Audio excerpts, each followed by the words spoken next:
This is RPI Tech Connect, and we are fresh off GHX 2026 in New Orleans. Today, we're breaking down our top 3 takeaways from the event, including getting back to basics, breaking down silos, and why small experiments beat big plans.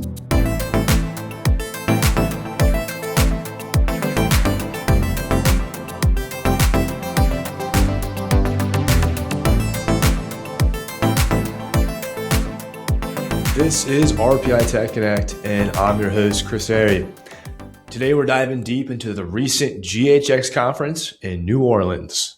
Principal Supply Chain Consultant Stephanie Marquez has returned from the event floor and has all the stories to share. So Marquez, welcome back to the program. How the heck are you? I'm doing well, thank you. How about you?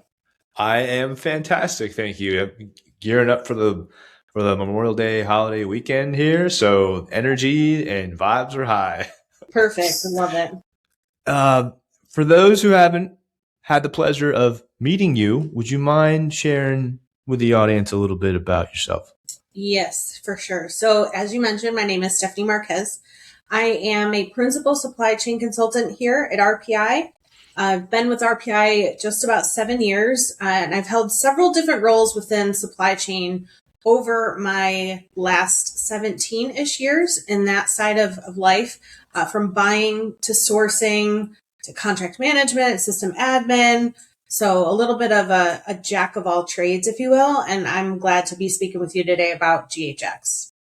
Yeah, I heard it was a lot of fun. What was your overall impression of the event? Yeah, so it's been about 7 years since I went to my last GHX Summit. And for me, it was really awesome. There had been a lot of time that had passed, so I couldn't quite recall what to expect. But in true fashion, it was incredibly well organized. There was really always something to be doing and checking out. A seemingly endless amount of tracks and panelists to be able to listen to in the different sessions. So it was really, really great. Lots of information. If anybody walked away, feeling like they missed something, then that's on them. They definitely did. And having it, in New Orleans certainly didn't hurt. The city is just a vibe, and it was pretty immaculate. I've never been there, but I've heard great things. Yeah, it was great. And so, what type of people attend GHX? Who's that intended for? Yeah, so it's really a bunch of different participants from providers, suppliers. There are, consultants. There are, folks from GHX. Lots of GHX people go. So it's really a lot of different stakeholders who have a part in any sort of supply chain procure to pay process. So finance folks as well. And it's a great opportunity to really kind of bring everyone together. Because, everyone can take some time and really relate to one another with common challenges or issues. And it's really just a fantastic opportunity to learn from your peers in the industry.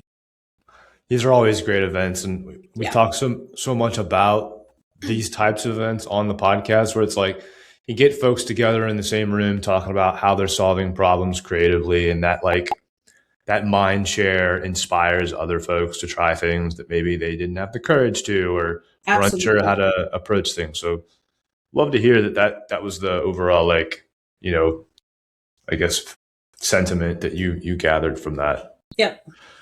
All right. So great context. Let's go ahead and get into your 3 main takeaways from the sessions and conversations that you sat in on. So, starting with the first one here, you mentioned back to the basics. Yep. What is that? Tell me more. What can you share? Yeah. So really, for me, in the sessions that I participated in, it really was a dominant theme all throughout, that back to basics, and really with a heavy focus on process improvement and data integrity. It was very intertwined in all of the different panel discussions that I sat in. There wasn't really so much a heavy focus on newer technology. There was just a lot of emphasis on the foundational components of supply chain and procure to pay and finance. And so a lot of the discussions really were about, reviewing the processes, being honest with ourselves, and we talked about this before, kind of like the good, the bad, the ugly, and formulating a plan that's actionable to address the items. And actionable was kind of that underlying theme with back to basics and that, process improvement and data focus.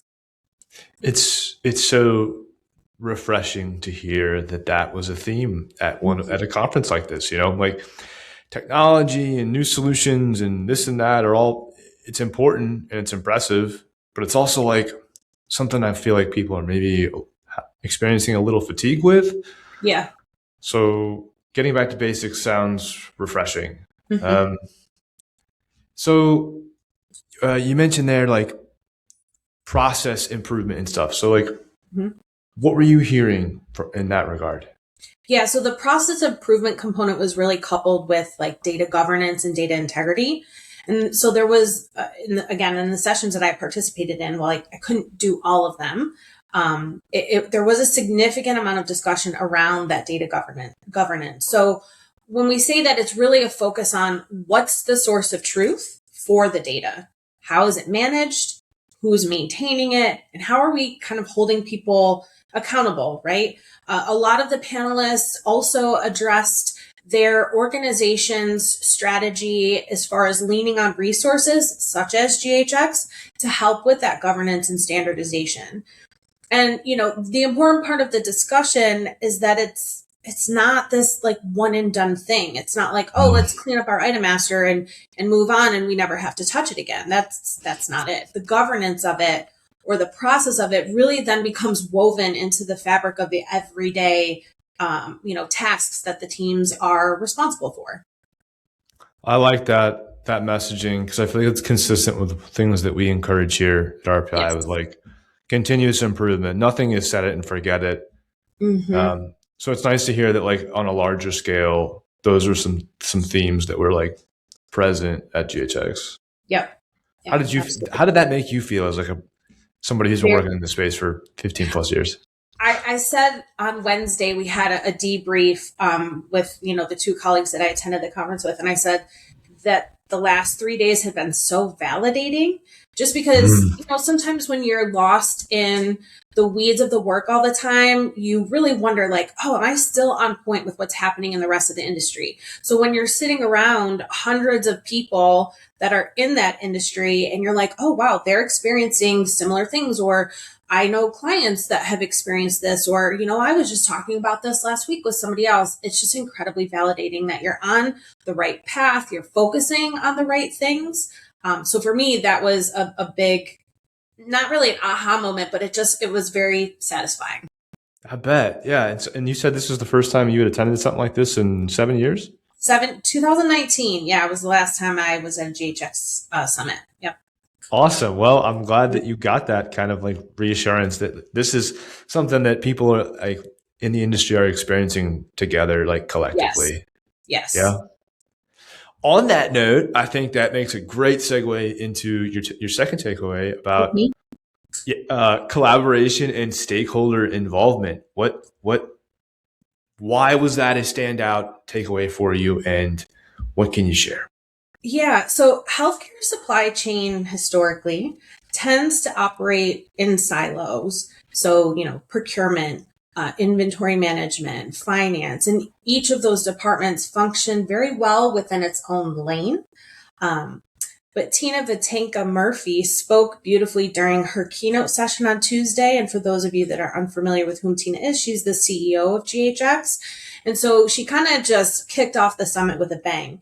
And it's interesting because each one of those areas, as I mentioned, operates really well independently. Where the struggle is really in that cross-functional collaboration. That's where we tend to see things kind of break down. And it's almost like one of those unspoken truths that everybody knows about, but we don't always speak to. And, sitting on this side of the process and supply chain, we do tend to see that communication or that collaboration breakdown when we start, factoring or considering our friends in finance, right? AP, you can't have payables without a relationship in supply chain and vice versa. So, definitely a heavy focus on that. And when we talk about, collaboration and that stakeholder involvement, It's usually around projects, but it really needs to be the focus in the day-to-day. So just to kind of provide some more context, during the conference, I was able to connect with a previous colleague, and she is at LCMC right there in New Orleans. And she had mentioned that supply chain and finance at her hospital, they have a 2-hour meeting every Monday.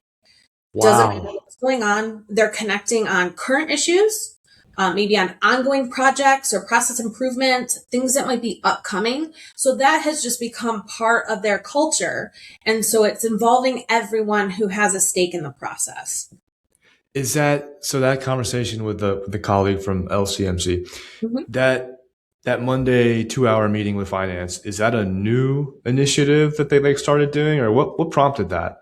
You She know? hasn't, yeah, she's been with I don't want to get this wrong, but I believe she's been with the organization less than a year. And so she made it sound like it's just what they do. It's not something new that they've started, but it's just something that they did, I believe, is maybe part of a recent or past ERP implementation, and that just kind of stuck with them.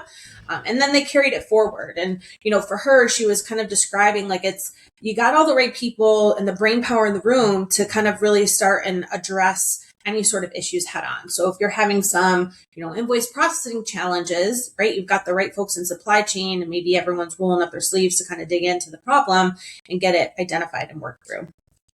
Yeah, I hear this idea, and it sounds like a really good one. Mm-hmm. You mentioned that like healthcare historically works in silos. Mm-hmm. Do you think that like something like this, the 2 hour meeting with between two teams, is that like an uncommon scenario? In my experience from a consulting side, but also as someone who worked in healthcare supply chain, it wasn't fairly regular, in my experience. So when I was working, with the healthcare system here in Western New York, we would meet, but it was typically around, a project that was going to happen, or we were having, month end close challenges. It wasn't something that was just kind of ingrained in the culture. So it's nice to see that folks are making that transition. They're realizing that that's really important. And with my colleagues here within RPI, when we're working on our implementation projects, it's very important for us as consultants in supply chain and finance to get our teams together very early on in the project. I've done that with the last several implementations that I've done here, with the same finance colleague on our end here as well. And we've just seen a massive amount of success in doing that. So we're helping to support opening those doors and, using the project as an opportunity to kind of then, maybe weave that collaboration into just their day to day. It sounds so simple, but like, why would collaborating with people who also have a shared interest in the success of the hospital, like, why would you not want to work with them all the Yeah. time? I don't think it's so much of not wanting to. I think that we just, we've said this before. It's like everyone is doing more with less. Hmm. Time is really a challenge. Resources are spread very thin. And so that sort of culture or change shift really, in my opinion and in my experience, needs to come from the top down. Okay. So it's great if you have, a buyer or a sourcing manager that's, really sees the value in it. But if there is misalignment, then it won't work. So again, it's not that people don't want to, it's just, you They're have to feeling the strain. create, exactly. Like you got to create the framework and the structure and the culture to support that.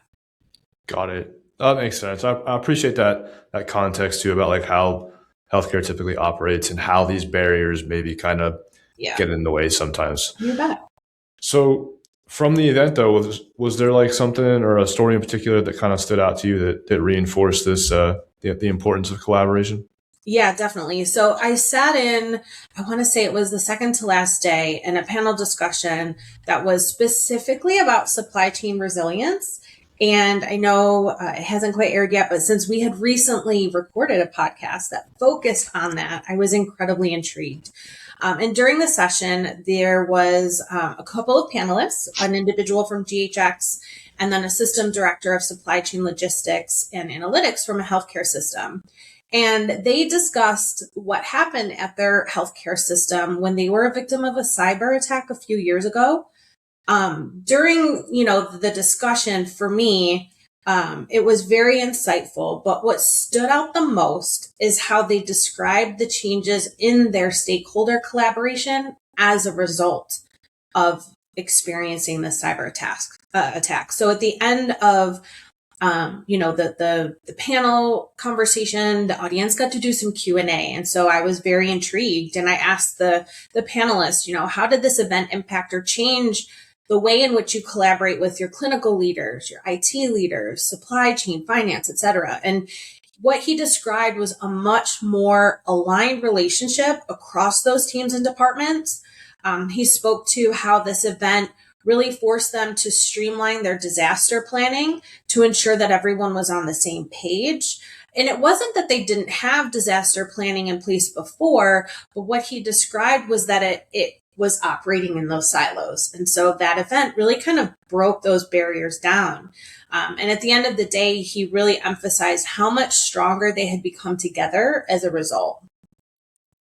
You think about something like a cyber security attack, and it sounds like a stressful and probably pretty, painful learning lesson. But in this particular situation, it sounds like it was actually a blessing in disguise. Kind of like revealing that like they had a plan in place, but teams were kind of like approaching it not as a unit, but like individually. And because of that, maybe there was like things that were being overlooked, or people were doing repeat work. Like, now you said they're aligned, right? Yes, very much aligned. He did, he emphasized how incredibly fast their IT department was swift to, shut it down, which was a true testament to just how skilled that team of folks is.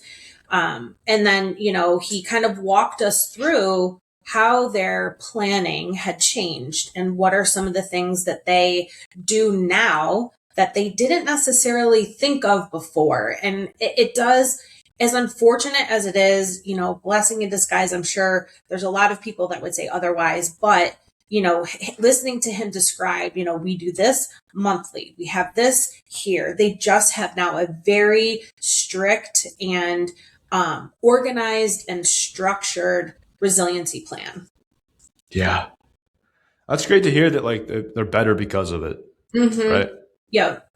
And I think that's a great example of the collaboration like happening in real time too.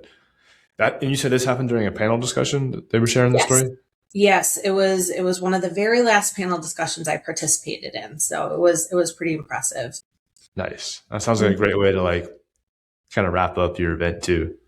Yeah. And I just kind of I don't want to oversimplify, the proactive collaboration, because it sounds simple when we're talking about it, but it really requires a lot of action, a lot of participation, alignment, and acknowledgement really from all parties, and I mentioned this a few minutes ago. It's like we have to be intentional about creating the framework to support that level of collaboration, because you're not just talking about like, oh, I need a buyer on this committee, right? You might need multiple people to sit in and be the voice for operations, for clinical, for IT. So I don't want to oversimplify it, but it's not anything that somebody can walk in Monday morning and be like, oh, we've got a team. It's like, it does take some really thoughtful planning. I like that you add that note there, because I feel like it segues nicely into your third and final takeaway about being intentional and taking action, and the way that small experiments can really go a lot further sometimes than just like the dreaming and big planning element. Is that right? Yeah. Is that your Yes. Am I articulating your third takeaway correctly, Marquez? You are for sure. Yes. But I'd love to hear more about it. What can you? Yeah. Yeah. So again, this is, some of the aha moments from sitting to a panel discussion, but this one specifically was really focused on invoice barriers and impact. The panelist that spoke was a senior leader from UPMC, and she really did such a phenomenal job of giving the audience 3 primary takeaways. And the last one was emphasizing how sometimes we get stuck in the weeds with stuff, right? We can't see the forest through the trees. We talk about change, we talk about these big plans, but the action and follow through is typically what lacks or where people get stuck. And her ending sentiment was just, just do it. Try something. It doesn't have to be big. They can be small, actionable experiments to see what works, but do something. And again, it seems like it's one of those basic concepts. And again, because people are unfortunately expected to do more with less. And when we talk about wins, we forget that they can be small wins, right? So whether it's addressing invoice barriers and identifying the impact and maybe working with one vendor that's causing a lot of issues. No one's saying you have to work with all 5,000 vendors in your vendor master, right? Start with one. That was her primary point, is like focus on one thing at a time, get that small win, and then just gain that momentum to keep the team moving forward in the direction that, where those big plans and big outcomes lie. I really love that. And you said just do it. And like, this is a podcast, and we haven't had any sponsored advertising yet, but that felt like a nice plug for Nike. Yeah, I almost said that too, but I was like, oh, maybe I shouldn't. No, it's great. And honestly, it's so important too, right? You're so right. And that so often people get caught up and like, here's the plan. And like, there's so much planning, and when there's so much planning, there's not, people aren't accountable and things aren't acted on. And then all of a sudden it just becomes something you talk about. Yes. And you don't actually make any progress. So like, even those incremental little wins over time are going to help you establish that resiliency and kind of get to a place where your healthcare supply chain is operating the way you want it to. Right. Exactly. And I understand that there was like an example story that was shared around AI in this session. Yeah. So it was really kind of, AI is the talk of everything all the time now, it feels. And while that was woven into this discussion, it wasn't a primary focus. But again, another great panelist, he was the director of data for a very large healthcare system. I mean, they have 57 hospitals across 9 states. So we're talking about a lot of volume. And he talked about how over the years, he's worked with his team, really to determine from a data governance or data integrity standpoint, that source of truth that we're talking about, like what works and what doesn't. And he discussed that he's worked with his team and used AI to kind of help support in their analytics. So his perspective was, AI can be great as a tool used to bridge the gap, maybe for those that may not have as strong of an analytical background as he does, because he's an analyst like by education, by trade. So that's his comfort zone. But he was able to recognize and really speak to that that's not the case for everybody. But everyone on his team has something really great to contribute. And so, leaning on it as a tool rather than the full solution and saying, okay, let's use this to help us organize the data, give us some of the trends and things like that, but then leaning on the human component of it to validate, right? It's like trust, but validate. So I like that framing of it too. Like, AI is there to augment and kind of help people. Like you mentioned that the man who's giving this speech was an analytical expert, but like some folks on his team, maybe who didn't have that skill set, like AI was a great tool to kind of help them, I guess, supplement maybe skills they don't have. And like, that was a great immediate way to start using AI in their workspace, right? Yes, exactly. Okay. And so I also understand that there were some pretty powerful quotes that you heard throughout your time at GHX. Any in particular you'd like to share? Yes. So both of these quotes came from keynote speaker Ann Jordan. She is the president and CEO of HFMA, which is Healthcare Financial Management Association. And they really were just a stark reminder for all of us. And so think of, a huge ballroom, 700, I think was the number floating around out there for attendees. And she just reminded us, and I will never, I'll use this quote even in my home life. Healthcare is the pathway to humanity was one that just was kind of like a gut punch, right? And the other one is, she said, at the end of every supply chain is a human. So whether that's a patient, because in healthcare supply chain, right, the patient is who we are there to serve, or maybe it's a vendor that we're working with because we're trying to get product in the door, or maybe it's a teammate in AP or finance. And so those two quotes, that happened to be in the span of probably like 5 minutes from one another, for me, just Wow. act as a bold reminder that we're all human, right? And there are real live people on the end of everything that we are doing in healthcare.